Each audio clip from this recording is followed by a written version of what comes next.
Assalamualaikum warahmatullahi wabarakatuh. Sebelumnya, perkenalkan nama saya Raihan Safira. Di sini saya akan memaparkan materi tentang konflik dan manajemen konflik yang sebagai tugas dari mata kuliah perilaku organisasi. Nah, apa sih itu konflik? Konflik adalah proses dua orang atau lebih yang melakukan tindakan untuk menyingkirkan orang lain.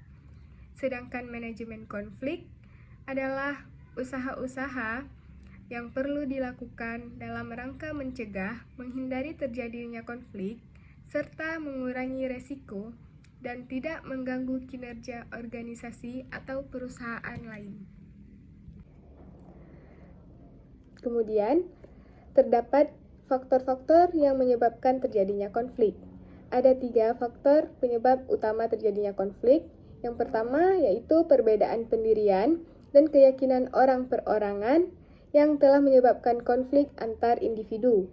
Kemudian yang kedua, perbedaan kebudayaan tidak hanya akan menimbulkan konflik antar individu saja, akan tetapi bisa juga antar kelompok.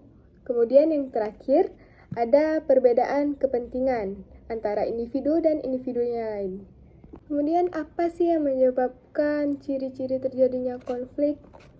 Jadi teman-teman, ada 2 ciri-ciri terjadinya konflik.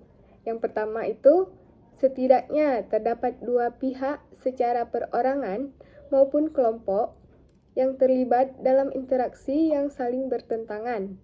Kemudian yang kedua, terjadinya pertentangan antara 2 pihak dalam mencapai tujuan, memainkan peran, atau adanya norma dan nilai yang berlawanan. Tidak hanya itu, namun juga terdapat strategi konflik dalam manajemen konflik.